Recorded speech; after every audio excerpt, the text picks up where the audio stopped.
Assalomu alaykum, hurmatli tomoshabinlar. Bugun men juda muhim masalani tushuntirib beraman. 2026 yilgi pensiya indeksatsiyasi, 1 avgustdan pensiyalar o'sishi haqidagi gaplar va eng muhimi bu mavzuda tarqalayotgan aldov xabarlar. Bu ma'lumot har bir pensionerga, nogironlik nafaqasi oluvchilarga, o'quvchisini yo'qotgan oilalarga va yaqinda pensiyaga chiqishni kutayotgan fuqarolarga bevosita tegishli. Chunki bitta noto'g'ri xabar odamni ortiqcha yugurtirishi, hujjatlarni begona qo'lga topshirishiga, hatto pulidan ayrilishiga olib kelishi mumkin. Shuning uchun videoni oxirigacha ko'ring, hoziroq kanalga obuna bo'ling, like bosib qo'ying. Chunki bunday amaliy va aniq tushuntirishlar sizga yana kerak bo'ladi.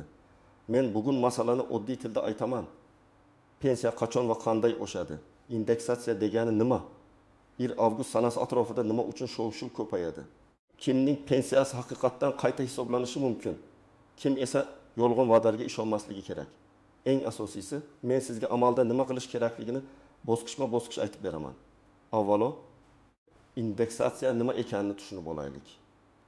Indeksatsiya bu pensiya va ayrim ijtimoiy to'lovlarning narxlari oshishi, yashash xarajatlari ko'payishi yoki davlat tomonidan belgilangan yangi miqdorlarga moslab oshirish degani. Oddiy qilib aytganda, bozorda oziq-ovqat, dori-darmon, kommunal to'lovlar, kiyim-kechak narxi oshganda pensionerning daromadi ham ma'lum darajada moslashtirilishi kerak. Bu har doim ham odam xohlagancha katta bo'lmaydi. Lekin mexanizmning maqsadi pensioner daromadini butunlay qadrsizlanib ketishdan himoya qilishdir. Oldin ko'pchilik pensiya oshishini faqat bitta umumiy qaror orqali tushunardi. Prezident farmoni yoki hukumat qarori chiqadi. Unda pensiyalar, nafaqalar, bazaviy hisoblash miqdorlari yoki eng kam to'lovlar ma'lum foizga oshiriladi. Shundan keyin pensionerning puliga qo'shimcha qo'shiladi. Lekin hozir vaziyat biroz murakkabroq. Chunki pensiya miqdoriga bir nechta omil ta'sir qiladi. Ish staji, ish haqi, hisoblangan sug'urta badallari, minimal pensiya miqdori, ustamalar, nogironlik guruhi, bo'g'uvchisini yo'qotganlar soni, ayrim toifadagi imtiyozlar va qayta hisoblash asoslari. Mana shu murakkablikdan foydalanib, ayrimlar internetda 1 avgustdan hammaning pensiyasi 2 barobar oshadi. 2026 yildan eski pensiyalar bekor qilinadi. Hujjat topshirmasangiz oshmaydi. Men orqali ariza bersangiz qo'shimcha pul chiqarib beraman degan mazmundagi xabarlarni tarqatadi. Men buni ochiq aytaman. Bunday xabarlarning hammasiga birdan ishonib bo'lmaydi. Rasmiy qaror, rasmiy manba va shaxsiy pensiya ishingiz bo'yicha aniq hisob-kitob bo'lmasa, hech kim sizga aniq oshish miqdorini kafolatlab bera olmaydi. Birinchi muhim narsa, pensiya oshishi umumiy indeksatsiya bo'lishi mumkin. Shaxsiy qayta hisoblash bo'lishi mumkin yoki ayrim toifalar uchun maxsus ustama bo'lishi mumkin. Bu uchalasini aralashtirib yubormaslik kerak. Umumiy indeksatsiya bo'lsa, masalan, davlat pensiyalarini 10% ga oshirish haqida qaror qabul qilsa, ko'pchilik pensionerlarning pensiyasi avtomatik ravishda oshadi. Bunda pensioner har doim ham alohida ariza yozishi shart emas.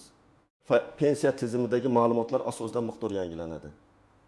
Masalan, 2026 yilda bir pensioner 1 million 200 ming so'm olayotgan bo'lsa va indeksatsiya 10% bo'lsa, taxminan 120 ming so'm qo'shilib 1 million 320 ming so'm bo'lishi mumkin.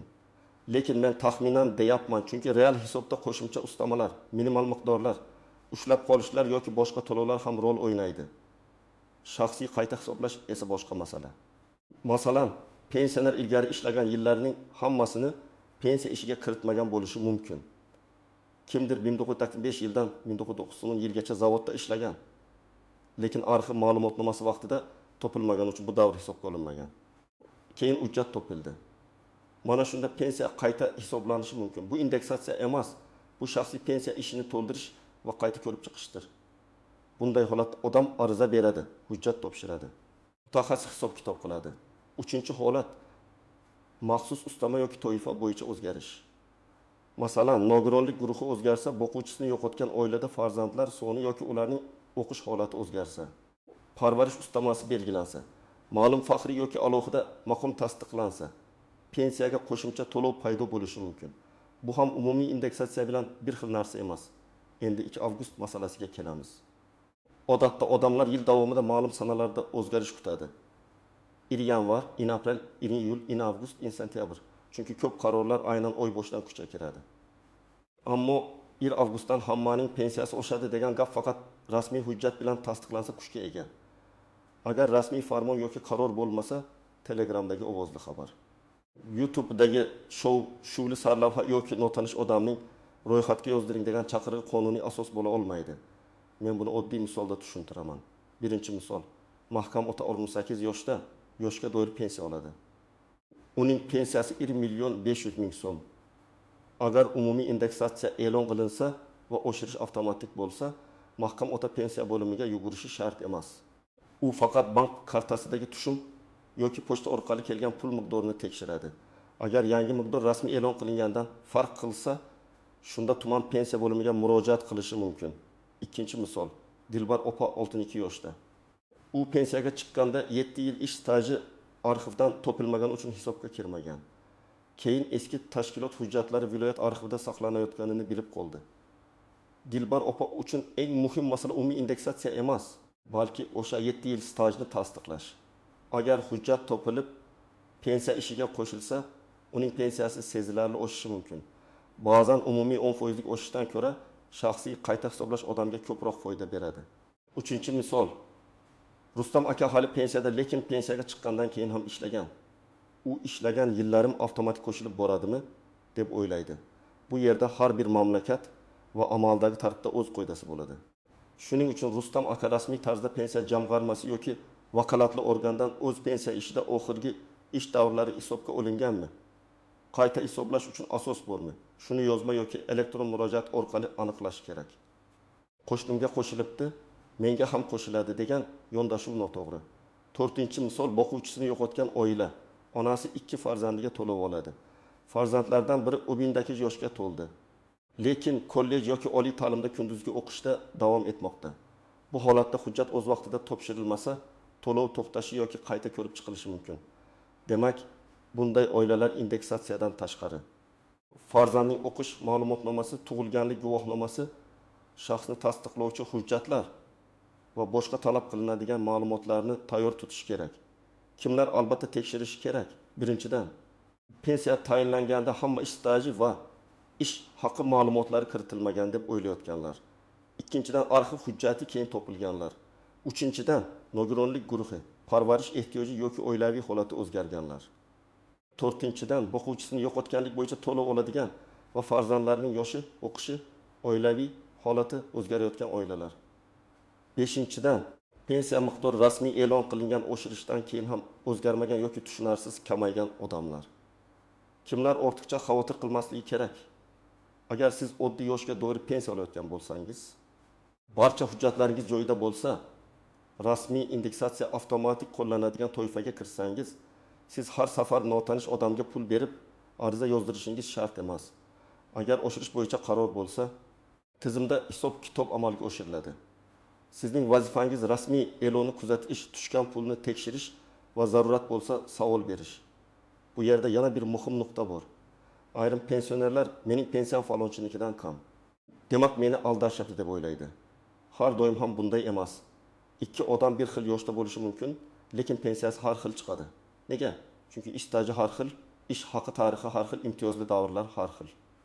Ustamalar har xil. Masalan, bir odam 35 yil rasmiy ishlagan va yuqori ish haqi olgan. Ikkinchisi esa 20 yil ishlagan, qolgan davrida norasmiy mehnat qilgan. Ularning pensiyasi bir xil bo'lmaydi. Bu adolatli yoki adolatsiz degan bahsdan oldin hisoblash formulasi qanday ishlashini tushunish kerak. Endi eng xavfli joylar haqida gaplashamiz. Birinchi xavf, pensiyangizni oshirib beramiz degan vositachilar. Ular ko'pincha shunday deydi. Pasportingizni yuboring, karta raqamingizni yuboring, SMS kodini ayting, men sizni ro'yxatga kiritaman. Hech qachon SMS kodini hech kimga aytmang. Bank kartangizning to'liq ma'lumotlarini, PIN kodini, tasdiqlash kodini, shaxsiy kabinet parolini bermang. Pensiya oshirish uchun SMS kod so'ralmaydi. Agar kimdir SMS kod so'rasa, bu juda katta xavf belgisi. Ikkinchi xavf, soxta havolalar. Masalan, 2026 pensiya indeksatsiyasi uchun ro'yxatdan o'ting degan link keladi. Sayfa rasmiy ko'rinadi, gerb yoki davlat idorasi nomi ishlatilgan bo'lishi mumkin, lekin manzil soxta bo'ladi. Siz pasport ma'lumotlarini kiritasiz, keyin karta ma'lumotlarini so'raydi. Bunday sahifalarga kirmang. Faqat rasmiy davlat portallari, rasmiy idora saytlari va ishonchli elektron hukumat xizmatlaridan foydalaning. Uchinchi nozik jihat. Pensiya oshishi har doim qo'lga tegadigan summa aynan shuncha ko'payadi degani emas. Masalan, pensionerning pensiyasidan aliment, kredit qarzi, ijro hujjati bo'yicha ushlab qolish yoki boshqa qonuniy chegirma bo'lishi mumkin. Pensiya hisobda oshgan bo'lsa ham qo'lga tegadigan summa boshqa sabab bilan kamroq ko'rinishi mumkin. Shuning uchun menga oshmadi deyishdan oldin hisoblangan summa va to'langan summa farqini aniqlash kerak. 4-jihat minimal pensiya va individual pensiya. Ba'zan davlat minimal miqdorlarni oshiradi. Bu eng avvalo minimal darajaga yaqin pensiya oluvchilarga ko'proq ta'sir qiladi. Masalan, kimdir 900 ming so'm olgan bo'lsa va yangi minimal miqdor undan yuqoriga ko'tarilsa, uning pensiyasi yangi minimal darajaga moslashtirilishi mumkin. Lekin kimdir allaqachon 2 million 500 ming so'm olayotgan bo'lsa, minimal miqdor o'zgarishi unga boshqa ko'rinishda yoki umuman ta'sir qilmasligi mumkin. Bu holatlarni aralashtirmaslik kerak. 5-jihat qayta hisoblash muddati. Hujjat topilgan kundan, ariza berilgan kundan yoki qonunda belgilangan boshqa sanadan boshlab qayta hisoblash qo'llanishi mumkin. Odamlar ko'pincha men 10 yil oldin ham ishlaganman, demak 10 yillik farqni birdan to'lab berishadi deb o'ylaydi. Amalda bunday bo'lmasligi mumkin. Qaysi sanadan qayta hisoblanishi qonun va tartibga bog'liq. Shu sababli hujjat topilgan zahoti kechiktirmasdan murojaat qilish muhim. 6-jihat norasmiy ish staji. Ko'p odamlar men 15 yil bozorda ishlaganman, men ustachilik qilganman, men oilaviy korxonada yordam berganman deydi. Lekin pensiya hisobida odatda rasmiy tasdiqlangan davrlar muhim. Mehnat daftarchasi, buyruqlar, arxiv ma'lumotlari, ish haqi hujjatlari, soliq yoki badal ma'lumotlari bo'lmasa, oddiy og'zaki gap bilan staj qo'shish qiyin. Shuning uchun yoshlarga ham aytaman, bugun rasmiy ishlash ertangi pensiyangiz uchun juda muhim. 7-jihat hamma uchun bir xil foiz degani har kimda bir xil pul qo'shiladi degani emas. Agar ikki pensionerga 10% oshirish qo'llansa, 1 million so'm oladigan odamga 100 ming so'm qo'shiladi. 2 million so'm oladigan odamga 200 ming so'm qo'shiladi. Shuning uchun qo'shimning puli ko'proq oshgan bo'lsa, bu albatta xato degani emas. Foiz bir xil, ba'zan har xil. Birinchi qadam, rasmiy ma'lumotni tekshiring. Pensiya oshishi haqidagi xabarni eshitsangiz, avvalo rasmiy manbaga qarang. Prezident farmoni, hukumat qarori, pensiya jamg'armasi yoki vakolatli davlat organining rasmiy bayonoti bormi? Agar faqat ijtimoiy tarmoqda sarlavha bo'lsa, darrov ishonmang. 1 avgustdan oshadi degan gapning yonida hujjat raqami, sanasi, kimlarga tegishliligi va qanday miqdorda oshishi aniq yozilgan bo'lishi kerak. Ikkinchi qadam, o'z pensiya miqdoringizni yozib boring. Hozir qancha olayotganingizni, qaysi oyda qancha tushganini, bank kartasiga nechanchi kuni kelganini qayd qiling.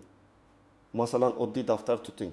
Iyun oyida 20 million 960 ming, iyul oyida 20 million 960 ming, avgust oyida 20 million 270 ming tushdi. Shunda siz oshish bo'lgan bo'lmaganini ko'rasiz. Hisobni bilmasdan turib bahslashish qiyin. 3-qadam, hujjatlaringizni tekshiring.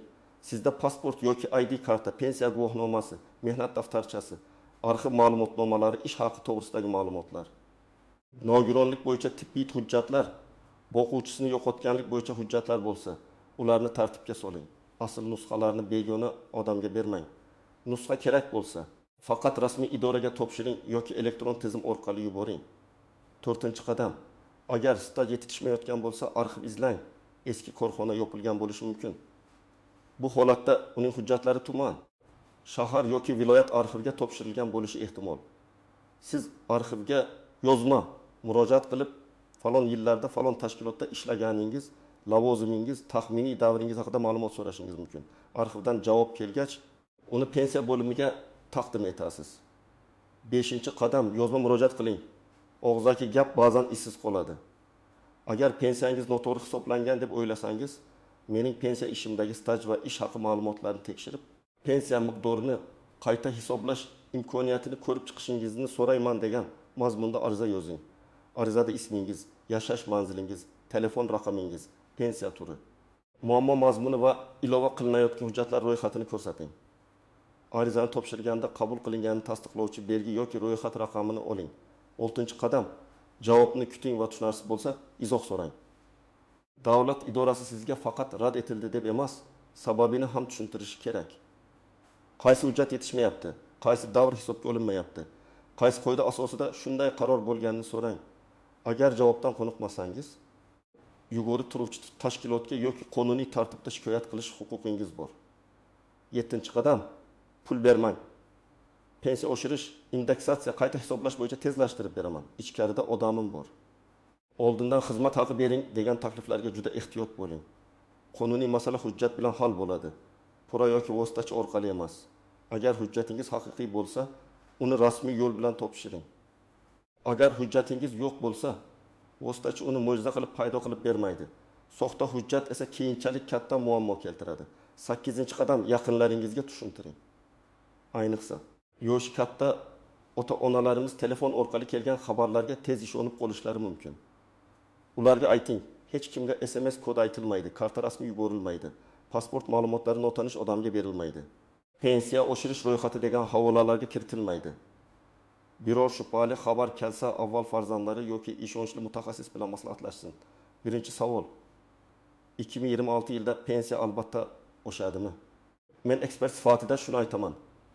Pensiya tizimida oshirishlar odatda iqtisodiy holat, byudjet imkoniyati, inflyatsiya, ijtimoiy siyosat va rasmiy qarorlarga bog'liq. Lekin aniq sana, aniq foiz va kimlarga tegishi faqat rasmiy hujjat bilan belgilanadi. Shuning uchun albatta 1 avgustdan falon foiz degan gapni hujjatsiz qabul qilmang. Ikkinchi savol. Agar oshsa men ariza yozamanmi? Umumiy indeksatsiya bo'lsa. Ko'p hollarda avtomatik qo'llanadi. Ammo sizning shaxsiy pensiya ishingizda kamchilik bo'lsa, masalan, staj yoki ish haqi hujjati yetishmasa, ariza yozish kerak bo'lishi mumkin. Demak, savolning javobi sizning holatingizga bog'liq. Uchinchi savol. Pensiyam kam, nima qilsam bo'ladi? Birinchi navbatda pensiya qanday hisoblanganini tekshirtiring. Qaysi yillar stajga kiritilgan, qaysi ish haqi davrlari olingan, ustama bor yo'qligi aniqlansin. Keyin yetishmayotgan hujjatlar bo'lsa, arxivdan izlang. Oddiy norozilikdan ko'ra aniq hujjat bilan murojaat qilish natija beradi. 4-savol. Internetda pensiya kalkulyatori ko'rdim, to'g'rimi? Kalkulyator taxminiy yordam berishi mumkin, lekin rasmiy hisob o'rnini bosmaydi. Chunki pensiya hisobida juda ko'p individual omillar bor. Kalkulyator sizga yo'nalish beradi. Yakuniy qaror esa vakolatli organ hisob kitobiga bog'liq. 5-savol. Agar menga kam to'lashgan bo'lsa, farqini olamanmi? Bu holat sababi va sanasiga bog'liq. Agar haqiqatan xato bo'lsa, qonunda belgilangan tartibda qayta hisoblash va farqni to'lash masalasi ko'riladi. Lekin buning uchun sizda yozma murojaat, hujjatlar va rasmiy javob bo'lishi muhim. Demak, hurmatli tomoshabinlar, 2026 yilgi indeksatsiya va 1 avgustdan pensiyalar oshishi haqidagi gaplarda eng muhim qo'ydi bitta. Faqat rasmiy ma'lumotga ishoning. Shaxsiy holatingizni hujjat bilan tekshirtiring va begona odamlarga ma'lumot bermang. Pensiya oshishi 3 xil bo'lishi mumkin. Umumiy indeksatsiya, shaxsiy qayta hisoblash yoki maxsus ustama. Har birining tartibi boshqa, ta'siri boshqa, hujjati boshqa. Agar sizning pensiyangiz avtomatik oshadigan toifaga kirsa, vahima qilish shart emas. Agar ish stajingiz, arxiv hujjatingiz, nogironlik holatingiz, o'quvchisini yo'qotganlik bo'yicha to'lovingiz yoki boshqa shaxsiy omilingiz bo'lsa, unda hujjatlarni tartibga keltirib rasmiy murojaat qiling. Eng katta xato bu Telegramdagi shov-shuvli xabarga ishonib, pasport, karta yoki SMS kodini begona odamga berishdir. Endi sizdan so'rayman, sizning hududingizda ham 1 avgustdan pensiyalar oshadi degan xabarlar tarqalyaptimi? Kommentariyada yozing. Pensiyangiz turi va sizni qiziqtirayotgan savolni qoldiring. Men keyingi videolarda eng ko'p berilgan savollarni alohida tushuntiraman. Videoni foydali deb bilsangiz, like bosing, yaqinlaringizga yuboring va kanalga obuna bo'ling. Chunki pensiya masalasida birgina to'g'ri ma'lumot odamni ortiqcha xarajatdan, aldanishdan va asabiylashishdan saqlab qoladi.